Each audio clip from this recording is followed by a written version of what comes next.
So I am with Ethnos 360. That's the name of my sending agency. Ethnos 360, our focus is people who've never been reached with the gospel, unreached people groups. So these are groups, most of them have an oral tradition. That means they have no written language. They have no books, no alphabet, no anything. So we go in and we learn their language because we want to we're church planters, okay? So when we go in, we learn their language. Somebody on the team is a linguist. They analyze the language. They come up with an orthography. Since we are Bible translators too, we want them to one day be able to read the Word of God, so they come up with an orthography. The translation serves as the basis for the lessons that we teach chronologically. We begin in Genesis, go through the Old Testament, laying a foundation for who God is, why man is separated from God, before we get into the Gospels. And then now we even go, after that we teach in Acts and then in Revelation. So that is what we do as a mission. And this morning I want to talk to you about God's patience and pursuit of the Glaro people. Very small people group in Ivory Coast and Liberia. I don't even know if there's 10,000 of these folks, okay? But I'll tell you one reason that Jesus hasn't come back, because it's written in His word, is because he does not want anyone to be destroyed, but wants everyone to repent. And so we are still praying for the repentance of the Glaro people. I'll have you know that in 1983, the Glaro work began in Liberia. So do you see Liberia? We're in West Africa. There's West Africa. You see Liberia and Cote d'Ivoire. They're side by side. Am I in your way? No? Okay. So it began in Liberia, southeastern Liberia. So they're just right next to Ivory Coast, and the Glaro. So the Glaro live in southwest Ivory Coast and southeastern Liberia. First two couples moved in there in 1983. One couple, after some time there, decided the people weren't primitive enough for them. They wanted to work with the really primitive people, so they left. The other couple who was working with them couldn't get the language. It's a difficult tonal language. So they left. But another couple came in, Carol and Larry Craig, and they joined the work in 1986. And so they were there 3 years before they went home on furlough, and they began doing the linguistic analysis of the language. They were joined in 1989 by another couple, Barry and Carol Richardson. When I finally joined the team, I said, well, I'm going to change my name. No, I'm going to change my name to Carol and find Jerry. So it'll be Larry and Carol, Barry and Carol, and Jerry and Carol. But I never found that Jerry, so I never changed my name. But anyway, so then the Richardsons were there in 1989, but then in 1990, the Civil War began in Liberia. So all the missionaries who were with our mission in Liberia had to evacuate. So in 1991, I was in training at this time, but in 1991, I had joined the Liberian team, and we moved to Ivory Coast actually to wait there until things settled down. Then we were going to go back into Liberia. They're going to reestablish the base, and I was going to be a part of another tribal work. But in 1992, a small contingency of us, like 12, went to the base to begin reestablishing there. But the Civil War started again, and we were actually held under house arrest by Charles Taylor, the rebel forces commander. We were under house arrest in the village for, a few days, and then we moved out to another town. We were there for a week while they took our men off to Monrovia to turn them in, but they ended up getting released, and they came for us, and then we all went back to Ivory Coast. And because of that, okay, next slide. Then our mission, Ethnos, closed the field to Liberia. No more missionaries working here because the Civil War was raging. So the majority of our missionaries left Ivory Coast, but I stayed because, I had never really worked in Liberia. Well, I'll just stay here in Ivory Coast. And the Craigs and the Richardsons stayed there too. They knew that the Glaro were in Ivory Coast, so they said, hey, we're going to go find Glaro villages in Ivory Coast so we can continue on with the work. So Okay, yes, very good. Thank you, Kelly. So in 1994, they had in Ivory Coast, which is orange there next to Liberia. If you see Yuku, I don't think you can see it. Anyway, I can't. Okay, here's Yuku, so we're right up in here. So they found that village, the village of Bayway, and they said, they were going to start working with the Glaro again. Say, hey, can I join your team? And so they said, yeah, sure you can. So I did, and we moved into the village. Next slide. So from 1994 to 2000, this is what we did. We studied language, learning the Glaro language. The linguistic analysis continued. They're coming up with an orthography now. And then literacy. I began the first literacy. My Becca, you'll meet him later. We began working on the literacy primer. You're familiar with Wycliffe. I worked with a consultant in the capital city in Ivory Coast, and we came up with a literacy primer to begin teaching literacy there in the village. So just to give you a little taste of the language, like I said, it's tonal, so you see all these A's. So every mark above an A tells you that it's a different tone. So that's what changes the meaning. It's the tone, okay? So if you get the tone wrong, you've gotten the word wrong. So I'll just go down the list, and y'all listen and see if you can hear the different tones. So the first one is ah, ah, ah. Then the fourth one is ah. Then ah. The next one is the same one, then ah, and then ah. Okay? Can you repeat that? Okay, so now we're finished with that, and in 2001, that was the first literacy class in Bayway. I taught that. We had 10, we had a lot who began. 10 actually finished the course, were able to read and write their language, and I'll just read this. It's Jeba, Bari Jeba, Jeba, Bari Ra. Well, Ba is a little animal like a chipmunk. And when we were working on the primer, I read it to people in the village, read it through. If they were going to have any questions or say, oh, that's not right or whatever. We went to another village, read it all to them for feedback. Yeah, that's fine, no problem. So I start the first lesson.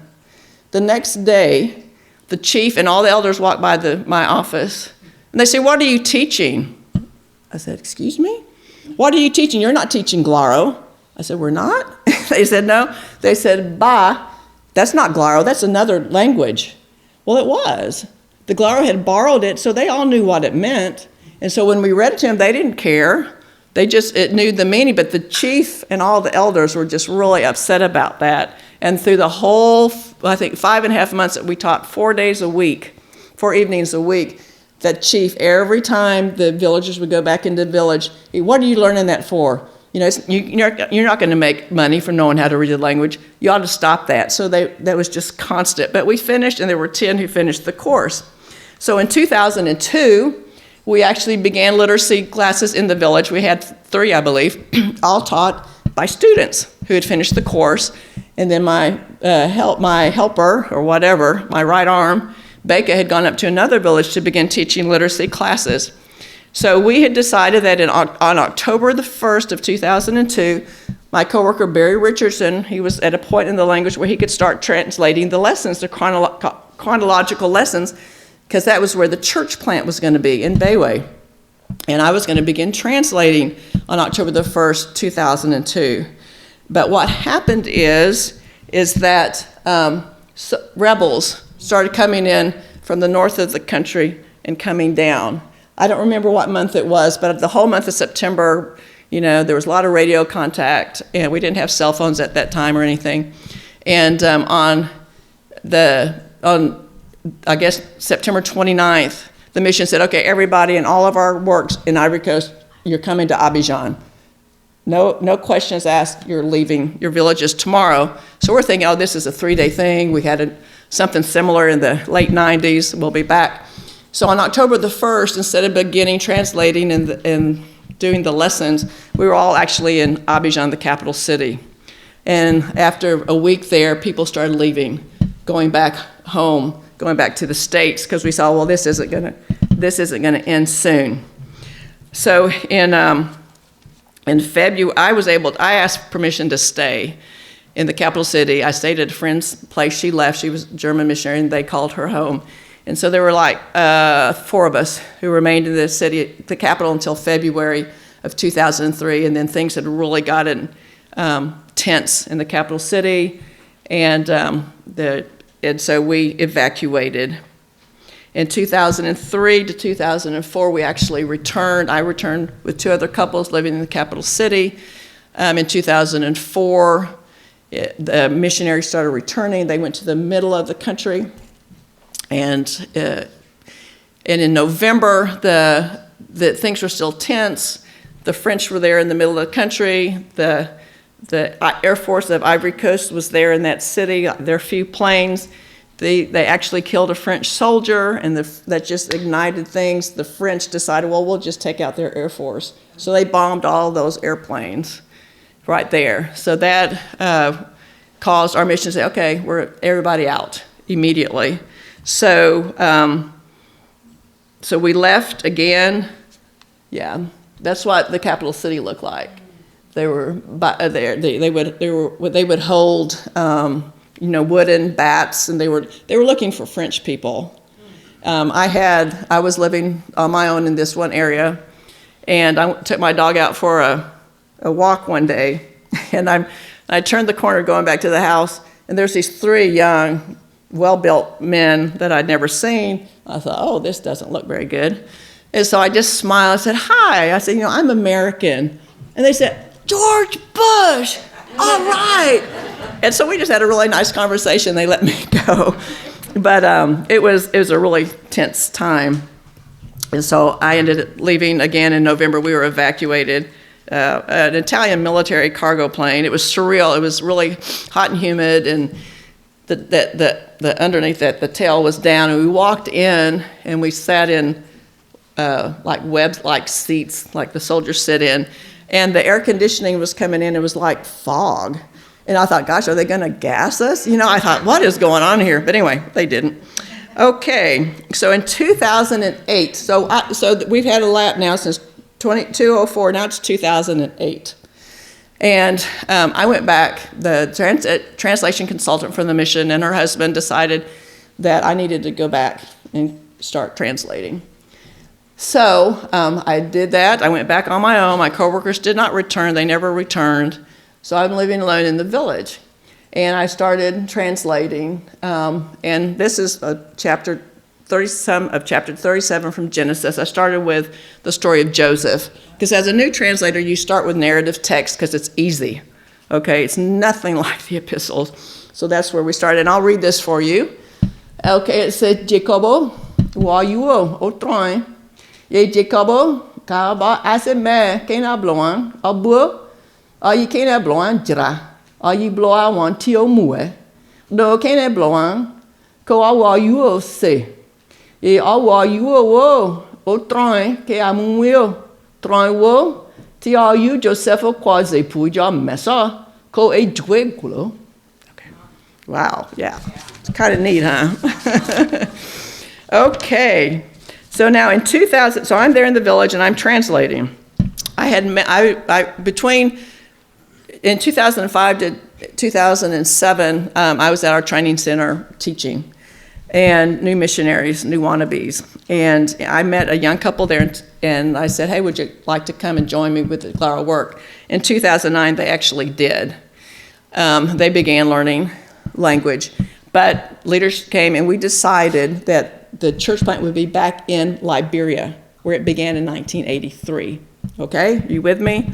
So my coworkers in 2010 went back to Freetown, Liberia, as the Glaro village. The Glaro district is over there, so there's a much greater concentration of Glaro over there, and that's where they've been since 2010. I'll get back to them later. Now in 2012, I began a kids ministry there in Bayway. Those are some of my kids. Now you'll see everybody has short hair. There are little girls in that mix, but the school requires them to have short hair.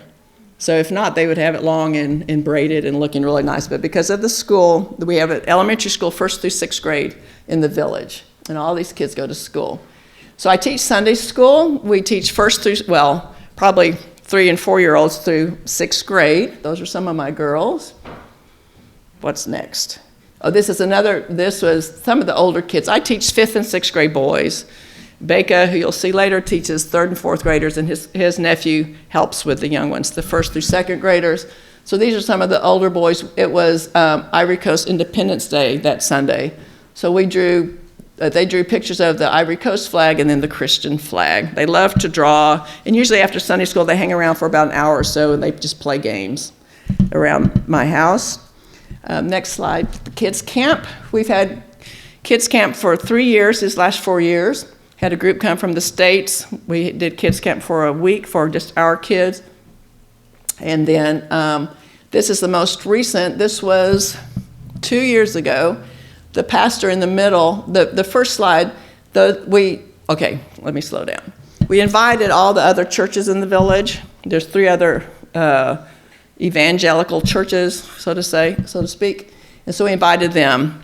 And so those are the church from the May. Those kids their parents are from Burkina Faso, and they live in our village. And so they're doing a traditional dance. Each little group of girls did a dance. And then that's the pastor there in the middle. He came from the coast. Excellent speaker. He's so related to the children. His message was on point. It communicated clearly. It was really wonderful.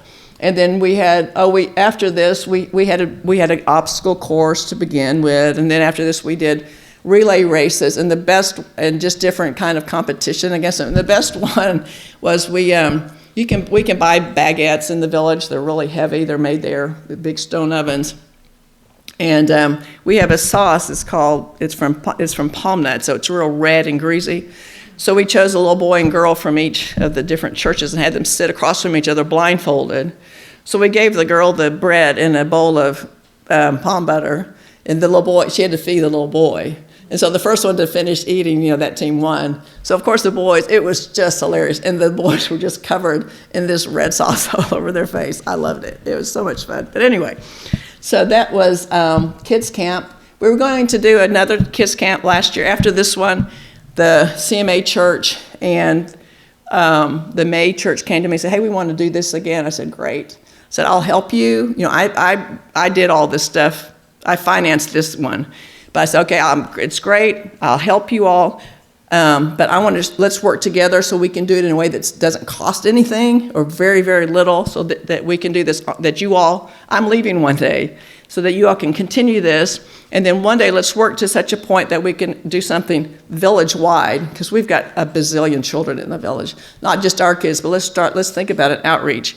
But then I became sick, and because for some other reasons, last year we weren't able to do it. So a church in South Carolina wants us into group, so just thinking now that maybe we'll be able to do it, not next year, but maybe the year after. Have them come and do it, but we'll do a village-wide, certain grades, and just include all the kids in the village. I also, over this past 4 years, have started Bible studies. The first one, which I just started this year, is the Disciples group. Now these are kids, they don't get coffee, they don't get anything. They're coming because you want to learn the Christian life. That's what we're studying. And so these are little boys and girls. So these 3 in the front, these are 2 sisters and a brother. And then behind me, these 2 kids are related through marriage. So these are for kids who really want to know how to live the Christian life. So they're more serious than all my other children. We also had, on Fridays this year, I started a 1st through 6th grade boys class. They come on Fridays at noon after school. And then if they've come the first 3 Fridays of the week, then on the last Friday after the lesson, then they get food. I feed them a favorite dish that we all love there in the village. And so this group has grown quite a bit. We ended up just meeting under the tree by my office because it was really large groups. They're great. They're so much fun.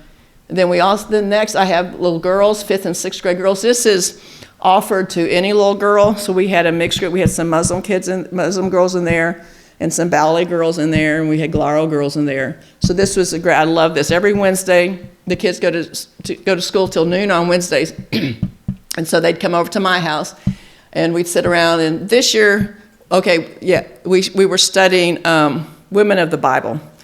And so, and the same with these girls. You have to come the first 3 weeks and come the 4th week and listen, and then you'll get this same acheque and fried fish. So it was a good group. Really appreciated them.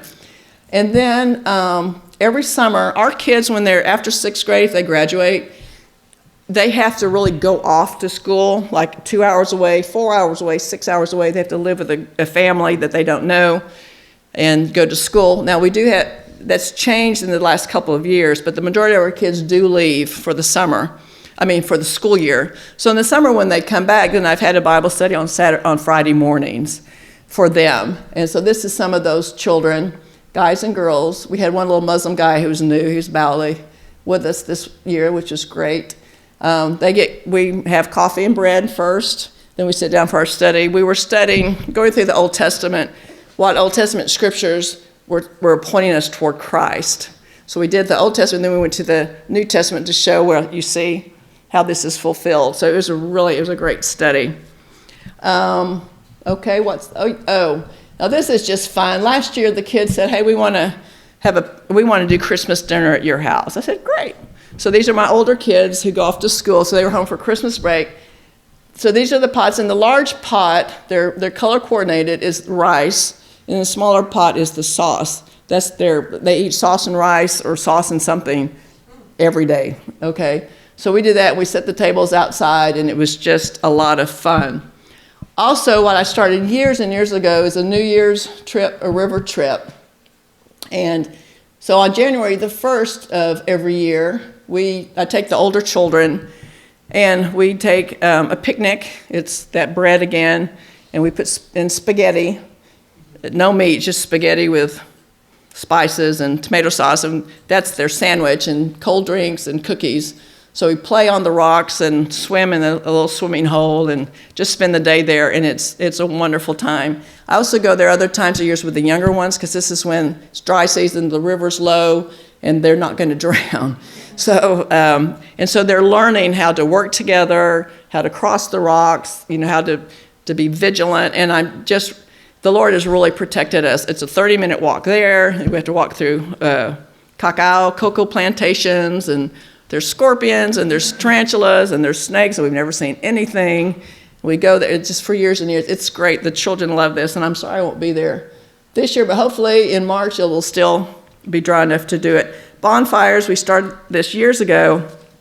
Usually we for sure we do them on Christmas Eve or before Christmas and Easter, and it has a spiritual aspect to it.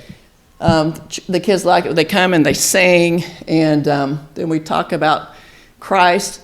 This is Friday before I left on Monday, and the kids just stood up and told silly stories. So it was a lot of fun. They enjoyed it, and they were singing, of course. So that was a sweet time together.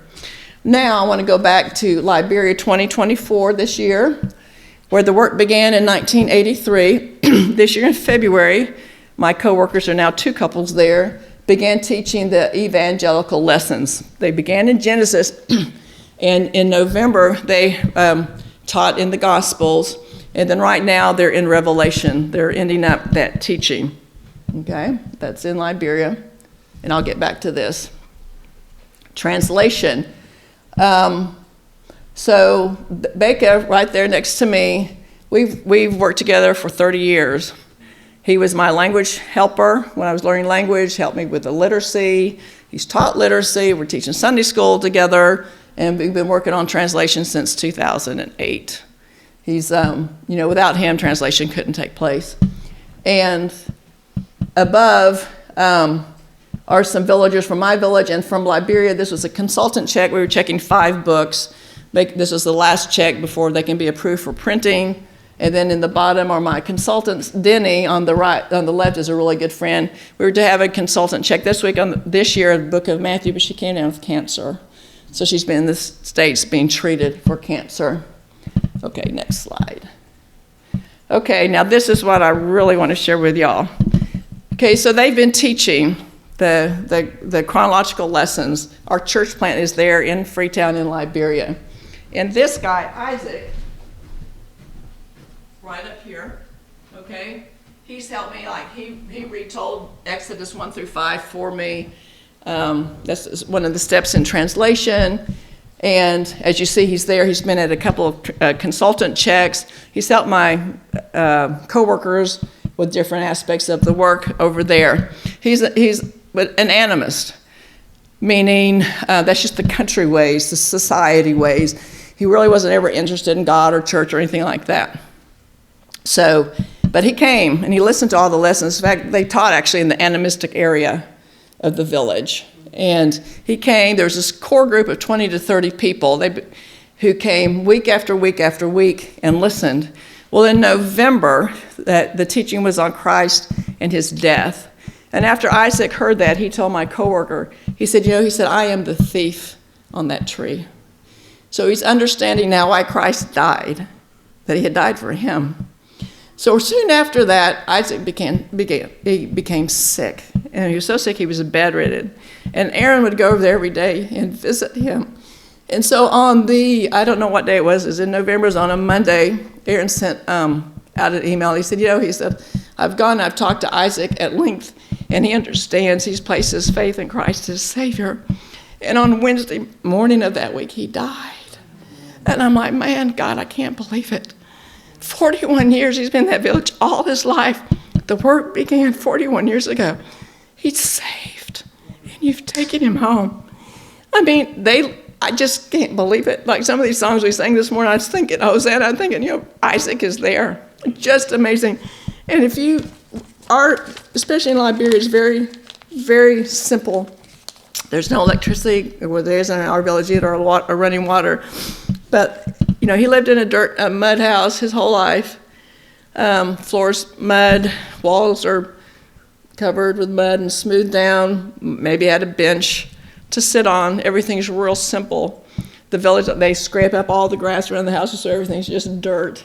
Can you imagine when God welcomed him into heaven? My gosh. I mean, I'm sure his mind was just blown to walk into that beauty and to that light and to God's presence. I am so thankful for God, for his patience and his pursuing the Claro people to salvation. Thank you very much.